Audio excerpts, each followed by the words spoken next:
You bought a house to feel secure, a place to call your own, a symbol of success. But what if that same house is quietly draining your wealth? Every single month? It's not just the mortgage, it's the rising property taxes, the creeping interest rates, the never-ending maintenance bills.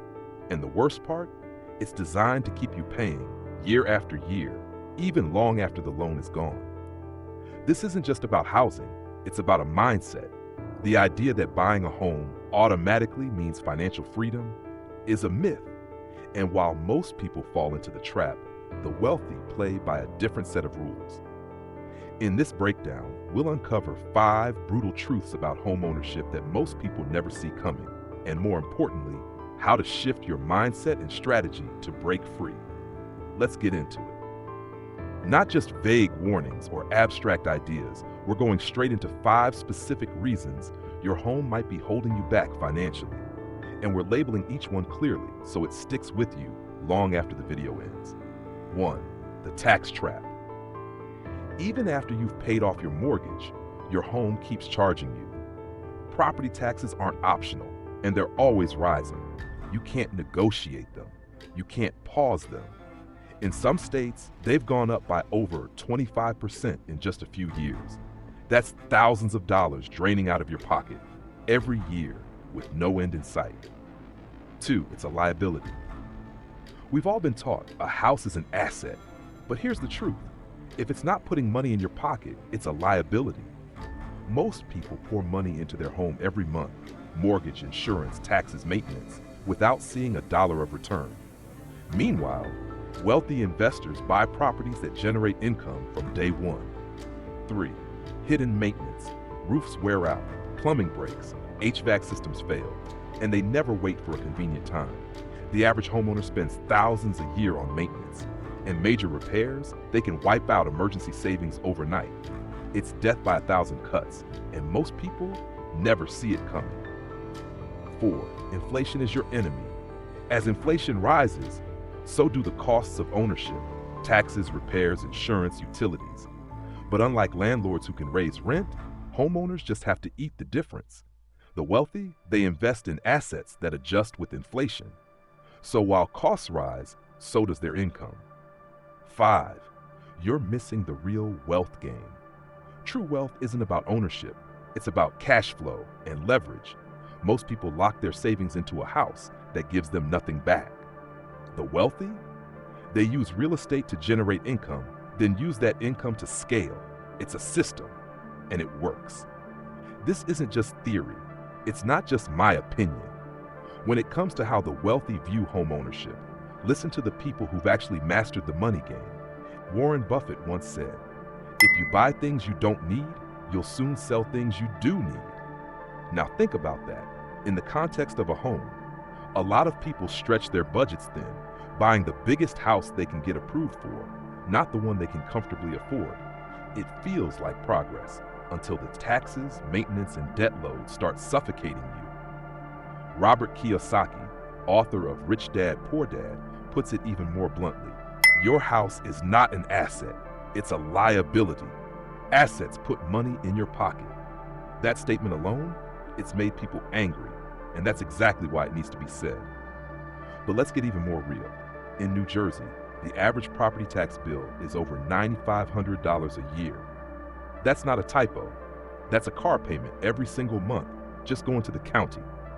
In California, even with Prop 13 protections, home prices are so inflated that new buyers are locked into tax bills that feel like an extra mortgage. And with insurance premiums skyrocketing thanks to wildfires and floods, the cost of ownership gets more painful every year.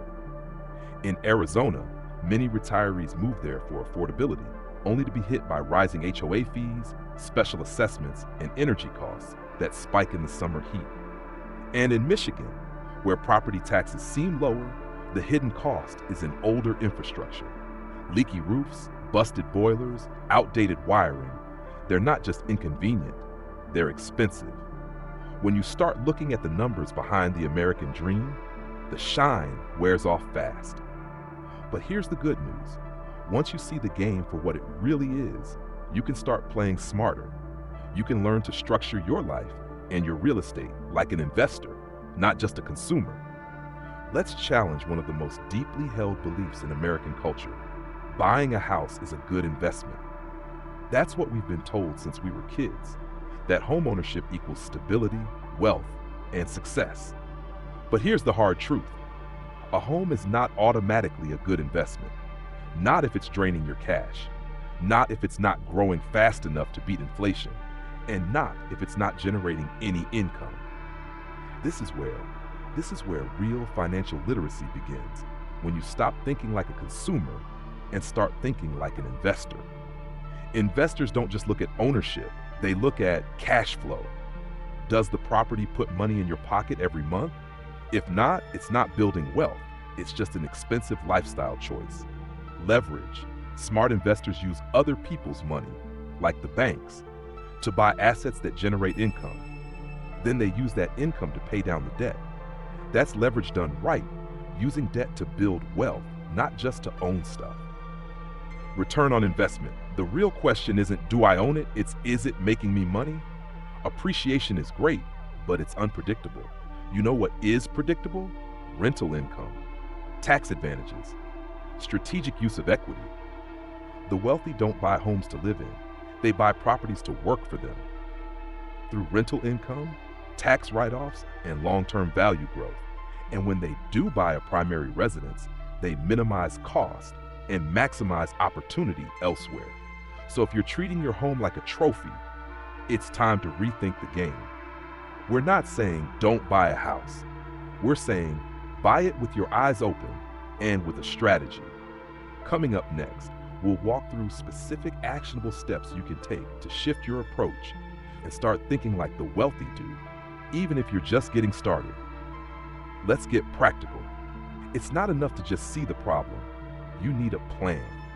So let's talk real, actionable steps, the same strategies savvy investors and financially free homeowners are already using. 1. Choose a low-tax state. Where you buy matters just as much as what you buy. States like Florida, Texas, and Tennessee have no state income tax, and often lower property taxes too. That's thousands of dollars a year, back in your pocket. 2. Turn your home into an asset. Your house doesn't have to just sit there and cost you money. Can you rent out a room? List it on Airbnb? House hack with a duplex or ADU? Cash flow turns liability into leverage. Use an LLC to protect your wealth. Buying property through an LLC isn't just for the ultra-wealthy. It offers tax benefits, liability protection, and opens the door to smarter estate planning. You're not just buying a house, you're building a business around it. 4.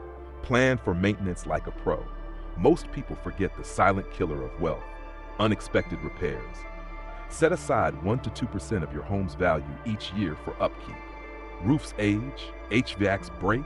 Don't get caught off guard. These aren't pipe dreams. These are concrete steps you can take, even starting with your current home, to start thinking and acting like a wealth builder. The bottom line? Stop thinking like a homeowner. Start thinking like an investor.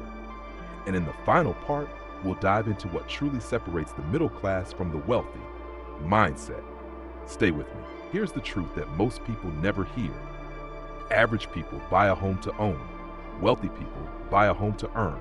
It's a core difference in mindset. The average person sees a house as the finish line, a place to settle down, pay off, and hold on to. The wealthy see it as a tool, a vehicle for cash flow, tax strategy, and long-term leverage. One sees security, the other sees strategy, and that mindset, it makes all the difference. Because here's the thing, the wealthy don't just think in terms of comfort, they think in terms of return. They ask, what's the opportunity cost? What's the ROI? They play offense, not just defense. So if you've been taught to believe that buying a house is always the right move, hit pause. It might be, but only if it's part of a bigger plan to build wealth, not just check a box. Let this be your wake-up call. You don't have to play by the old rules. You can learn to think like the wealthy, and you can start today. If this shifted your perspective, even just a little, I'd love to hear your thoughts. Drop a comment below. Do you still think buying a home is always a smart move, or has this changed the way you see it? And if you're into honest, no fluff conversations about money, investing, and mindset, hit subscribe. We've got a lot more coming. See you in the next video.